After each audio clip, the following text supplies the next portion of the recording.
Well,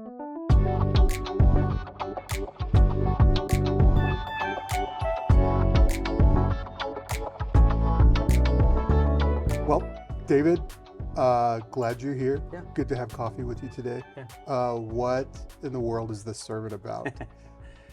Well, this sermon is once again one of the questions that we oftentimes are a little reticent, or at least historically have been reticent to ask and even answer inside of the church. I guess it's answered oftentimes, but it is usually not asked because the person kind of feels like it's embarrassing to Yeah. admit that sometimes God feels distant. So the question is, why does God sometimes feel distant? Right. What and what is your conclusion? Let's start there because I think that that's a great Yeah. jumping off. At the end of your sermon, you say what? Well, I would say that just because God feels distant doesn't mean that he is distant. Right. And so you're saying that the reality of feeling distance from God is that it's just a feeling, but it doesn't reflect the reality of the situation. Correct. I would say that God is always present. There's a passage in Isaiah 55, 6 or 7, that says, seek the Lord while he may be found. Right. And I love that verse. In the Old Testament, it seems like to some degree that's literal because God's presence kind of comes and goes, it seems like. And that they were always asking for God to be with them. We don't have to ask for God to be with us. Right. He's always with us. Even if you're an enemy, he's right there because we've entered in what's considered to be the age of grace. Right. And that is a time in which God may be found. So, there's always someone that comes back and says, why do we say seek the Lord while he may be found? He's not lost. Or remember the song that used to be, I found Jesus. Yeah. Well, when I say I found Walmart, I don't think that Walmart was lost. Yeah. I think I was lost. Right. And so when I say that I've found Jesus or the Lord may be found, obviously I know that he has made himself manifest so that he may be found.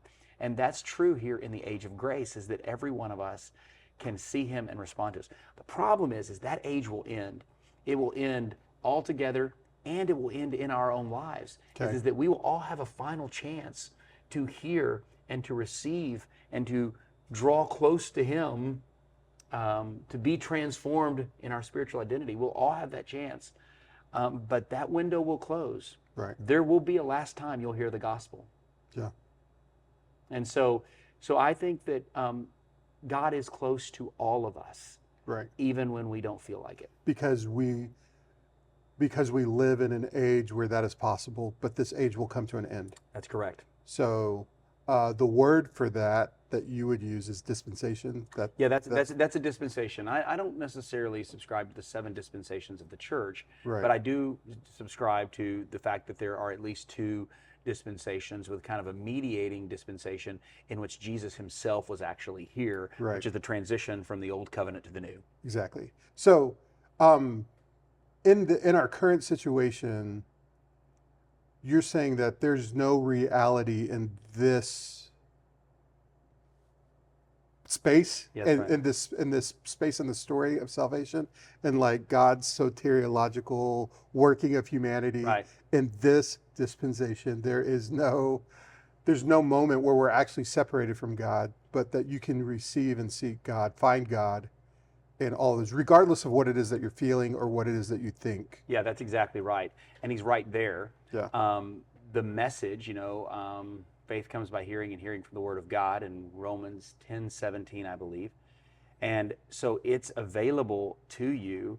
I just don't know how many times the knocking's going to occur. I mean, I Right. guess the best way to say it is I don't know when the knocking stops. I mean, he's standing right there waiting to be Yeah. received, if you will. He can be received. But the way that Christians relate to God, I think most of the time, is that we relate to God in moments of, like, pastors, sometimes we get into the habit where we think we don't have a good sermon unless people are crying. Right. Yeah. Right. And so Right. if in our weakness, then our temptation might be emotional manipulation so that we get people to cry, because people don't recognize that God is moving in their life unless there's some hyper, clouds are moving, lightning is striking. Yeah. they think that their relationship with God is based on that moment, and when they don't feel that moment, then God must be distant. Yeah, and I would even say it's not, they can be tricked into believing that it's the moment, but even more likely is to be tricked into the idea that it's the feeling. And Right. so it's whether or not I feel saved, it's whether or not he feels close. Right. And sometimes sometimes he doesn't feel close, and that's really a gracious gift from God, because it's like a giant neon sign that there's some things in your life that need to change. So even like the feeling of distance can be conviction. Oh, there's no question, particularly when it comes to things like sin. I would have to confess freely that there have been seasons in which I have walked in sin, and if you were to ask me, you would also find that God felt very distant during that time, Yeah. because I was distracted. I was eating something other than what God was preparing for us to eat. Yeah. What God had for us. So when like the average person who goes to Sea Life Yep. and they're saying, "Oh, I feel distant from God," and they come to you and they say, "Pastor, I'm really struggling. I don't hear God's voice anymore.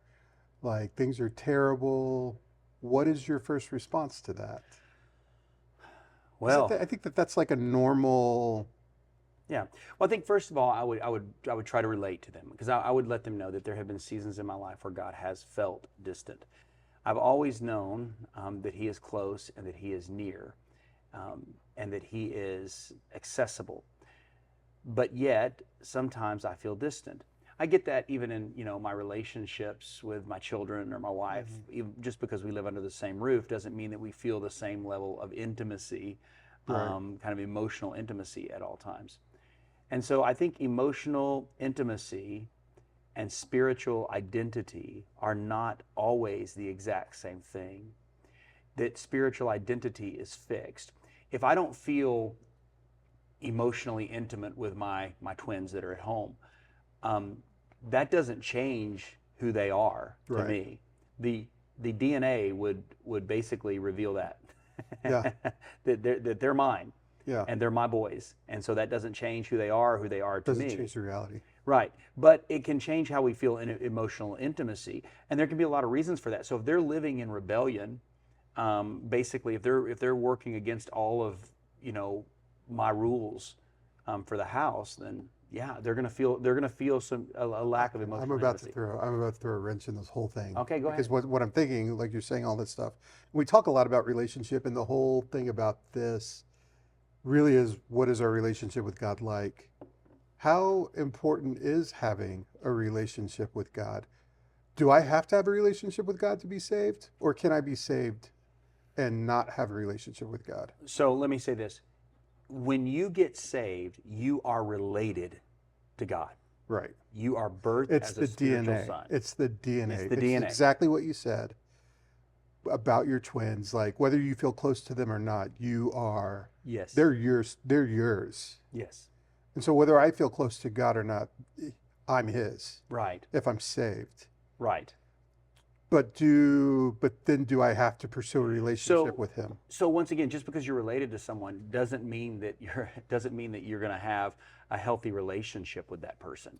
Now, So I can have an unhealthy relationship with God and well, be saved. that's a good question. There's a verse that's really scary. Man, I wish I could pull this one up in my head, but we're not pulling out the Bible. We're just using our memory. That says, no one who is born of God makes a practice of sinning, Right. because God's seed has been planted in him. Right. Obviously it uses the masculine there, but it's talking about every believer, is that the seed of God is Christ. We have Christ in us. And so if we are truly saved, then that identity, the way we're related, should change the way we relate. Yeah. Which then would create somewhat of a relationship. If we don't have a relationship with God, then it is a bit of a neon sign, Right. that's pulling us in, saying, "You need Him. You need Him." Have you ever felt distant from God? No. But No? yeah, yeah, of course I have, man. Yeah, for sure. And all of those seasons, usually when I feel See, by the way, distant, I thought that was the best thing about being single is it's just you and God, and so you're dating God all the time. well, yeah, no, for real. But then but we argue just like, do you know what I mean? Yeah, right. And so like Right. my number one thing is like I have expectations of how, like I feel like I have an agreement with God Right. that I'm gonna work in the church, I'm gonna serve His ministry, Yeah. and in exchange for that, I need to know these things, and this is an ongoing conversation that I have Yeah. with God. And if I ever feel like He's dropping the ball, Mm, and like my whole world crumbles yeah. when I feel like He's not keeping His end of the deal, and I know it's metaphor. Don't send me a letter. I know it's a metaphor, and I understand that. But if He's what I've got in this world, then I need to, like, feeling connected to Him is the most important thing, because I'm not going to go Right. home and have someone to talk about my day with. He's what I've got. Right. And so, like, this idea of having a relationship with Him Mm. is super important for sanity and connection and all of those things. And when I don't feel that way, like I'm a mess. Right. I'm a Because mess. honestly, what's the advantage? There's a couple advantages is to being single. I mean, depending on who you're married to, there may Yeah, be several advantages. Of course, there are disadvantages as well. But one is that you're able to focus more on the kingdom work that God puts in front of you for sure. and the assignment that He gives you. To a fault. Yeah, Yeah, yeah, yeah. The second one is that you are painting the picture that Christ is sufficient. right. Whereas for someone that's married, we're painting more the picture of it's more of a Trinitarian picture, right? Yeah, It's a oneness picture that we're painting. yeah, And so if you don't feel that sufficiency, I'm for kind of sure. filling in the blanks here. If you don't feel that sufficiency, it's like, what's even the point of all this now? Yeah, It's like I'm not getting I the can do benefits bad of all it. by It's myself. it's kind of Yeah, like there's people that are married yeah. that some of the benefits of marriage, and it'd be inappropriate for me to We're talk. right there. Yeah, Some of the benefits of marriage are not practiced. right. Then you're like, What's the why point? am I even married? And I get this all the time in counseling, people feeling that way. So I can see how that would be the case, and in some ways, your journey in this may be more insightful than mine because you've lived, you know, all these years as an adult of looking for that sufficiency. Right. But I think here's the common ground though. Right. I think that when we approach relationships, all relationships, we understand um, that being in love with being in love is different than being in a relationship. Mm, And that's really good. yeah, and the reality of all relationships, your relationship with your wife, your relationship with your kids, my relationship with my nieces and nephews, my relationship with church members, my relationship with God, the reality is that um, I I am in a relationship with actual dynamic beings who are changing, growing, Right. and I'm doing the same thing, Mm, and you have to fight to stay in that, and because the and you're not just fighting for yeah, you, you're also fighting for the other person you're too. fighting for the other So person. there's Yeah. a yeah. You're Whereas not in you're not you're not married 20 years in to the same person that you right, they're a totally different person, and they're a different person because of right. you. As opposed to God. Yeah, who is saying, but I'm a different person 20 years into that Right. relationship. Right. And it's on purpose, and he did it on purpose. Yeah.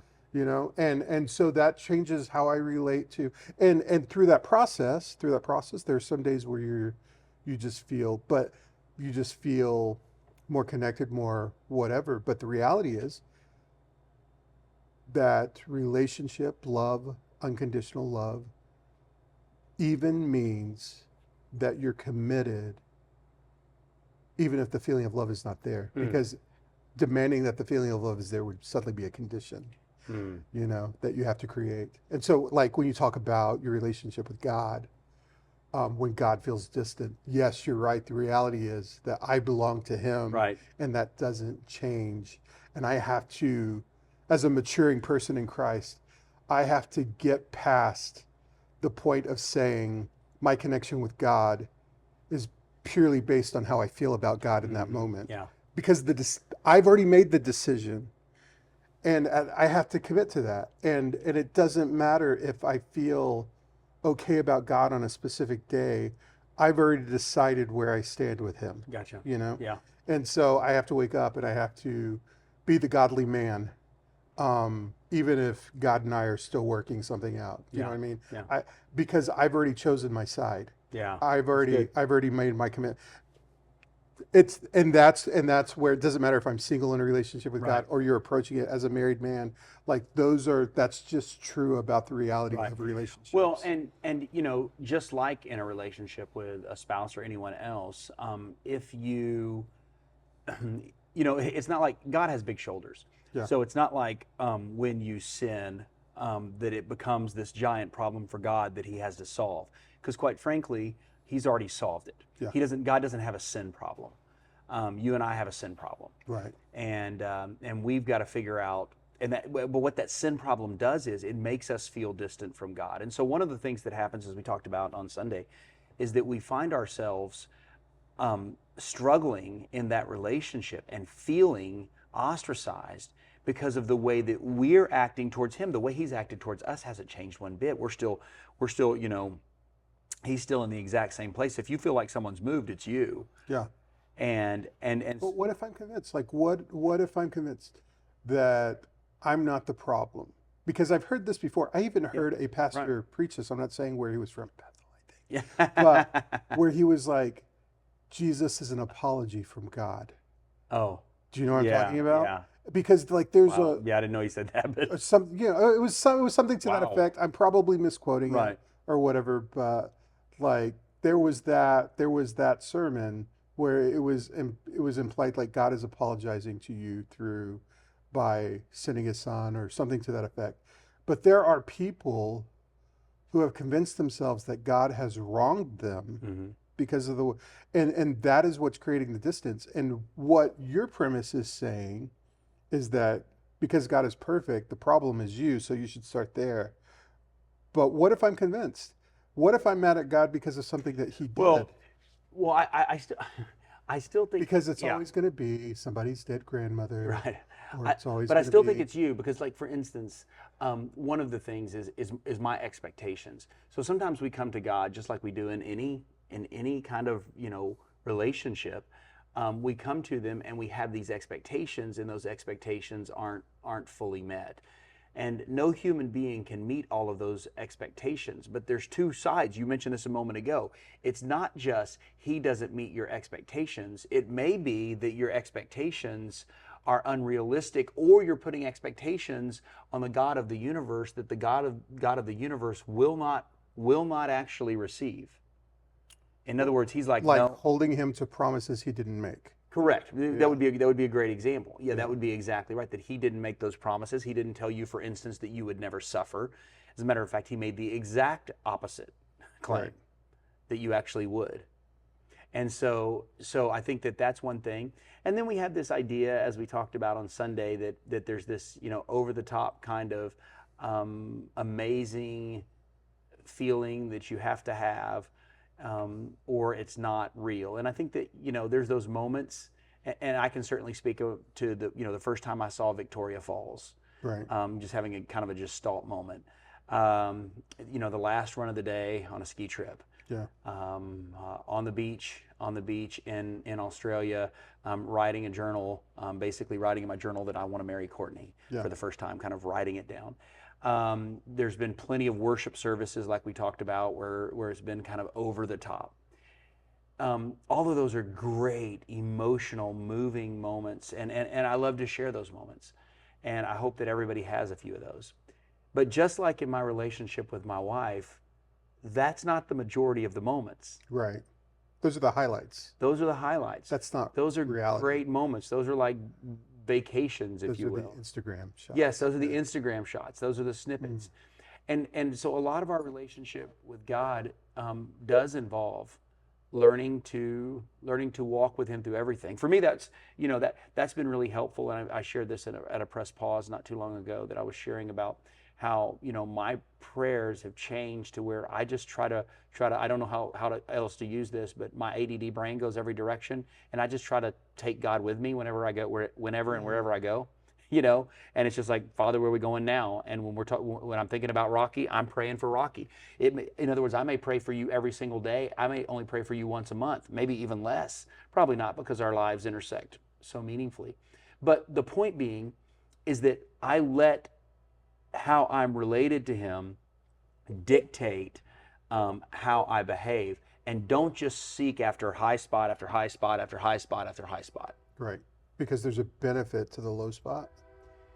Yeah, I would say that there's a benefit to the low spot, and that ADD that I mentioned is distracted by train. When you're in a diner, you're going to get the train. There's always a train. Small town in a diner with a train. That's always every time. Now, what was I talking about again? You were talking about how you only pray for me once a month, which I don't appreciate at all. Guess who just dropped in my prayer list? Yeah. Yeah. Oh, and I just was pointing out that I guess a lot of it is a little more. There is some routine to it. There's taking him all along the way. And what I mean by that, I'm not saying he's with us. I'm talking about in our consciousness. The difficulty is that it's kind of out of sight, out of mind. And unless there's this amazing moment, this beautiful sunset, we don't even think about God. We go through our entire day, and he's just been off the radar. And so what I'm getting at is it's not that he wasn't there. You had 5 conversations that he was right in the middle of, but you just didn't pay any attention. Right. Because he's off the radar. And so if you're gonna, and so at the end of the day, you're like, man, you feel distant. You haven't been anywhere all day, God. And God's like, I've been right there. I've been trying to get into about half your conversation, about every one of your conversations. This is just a feeling. It's not the reality. That's correct. I was there trying to get into every one of those conversations. But that's like the difficult part about being a person of faith, is where you have to go past what is tangible, and you have to say, man, this really feels real. This feels like where I'm supposed to be. This feels like home. This feels whatever, because I can see it, feel it. But what I believe is contrary to the existence I live in. Yeah. And having to choose, I know God was there because God says he was there. I didn't feel God was there. I wasn't aware of his presence. Right. I don't feel close to God. I feel very distant. But the reality is, he said he would never leave me or forsake me. And so I have to choose. I have to make the choice to believe that, rather than everything that I'm feeling. Every input, physical input that I'm having is saying the opposite. Okay, so I want to give this to you philosophically, because this kind of came up a little bit in week 1. Okay. Because I do believe that God sometimes feels distant when it seems like he hasn't kept up his end of the bargain. Right. I don't believe he usually makes the bargain. I believe he's already given you everything you need, and he does not need any more bargaining chips in order to be loved and received by you. You get it all, okay? Yeah. But I do understand that there are certain times when it feels like God has turned his back on you. The story that always comes to mind for me is the story of Job. Right. And, Job is like, though he slay me, yet will I trust him. That's such a beautiful line.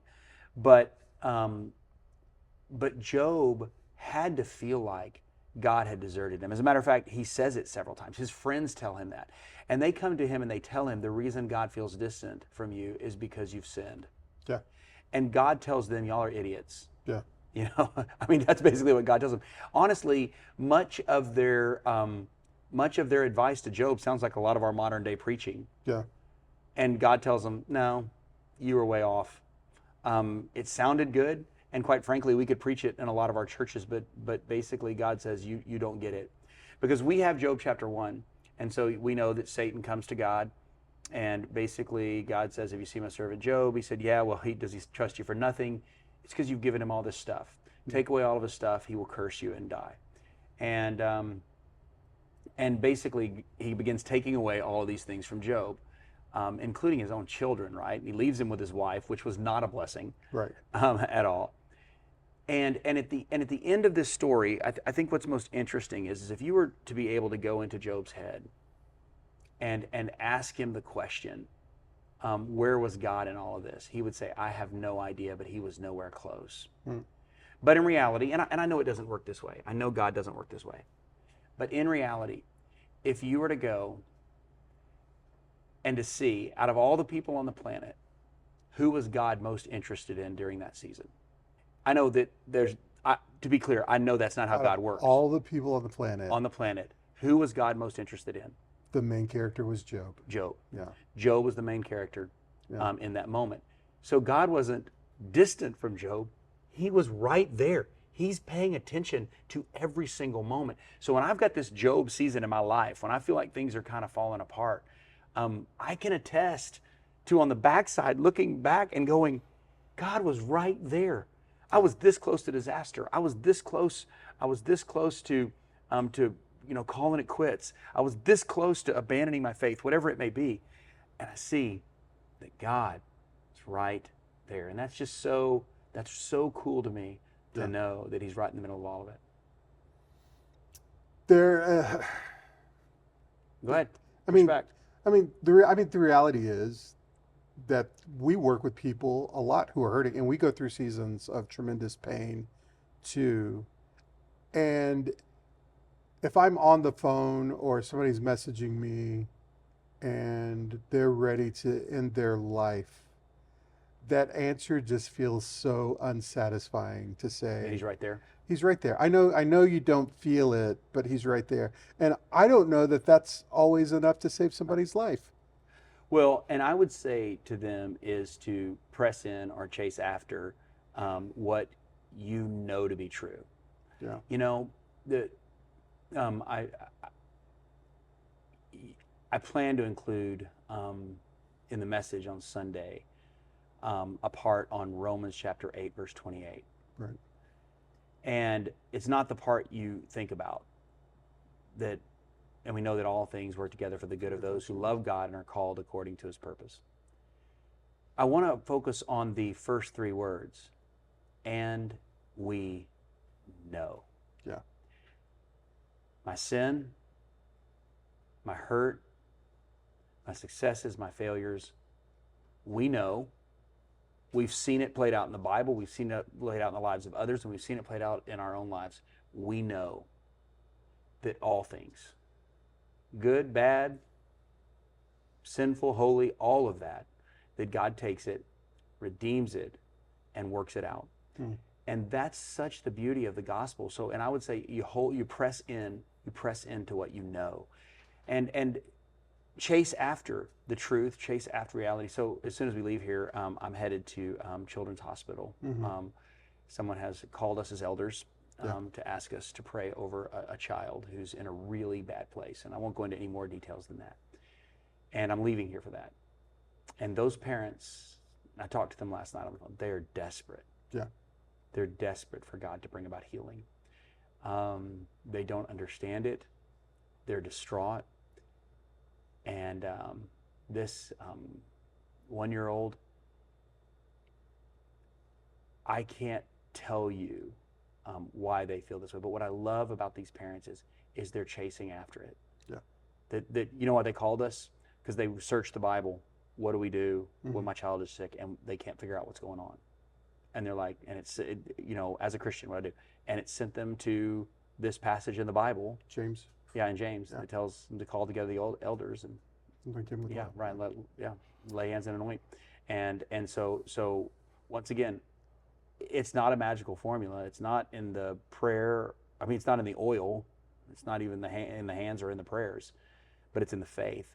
And so what I think is going to happen in this scenario, or what I'm pretty confident is going to happen is that God is going to make himself known. He's just going to whisper. Yeah. He's just going to whisper into that situation. And I'm trusting him for that because he's done it for me. Yeah. And I've seen him do it for others, and I've read the Bible, and I look to the cross. So we know that all things work together for the good of those who love God and are called according to his purpose. And you never know that more Right. than when everything else has been taken away. Well, thank you, David. You bet.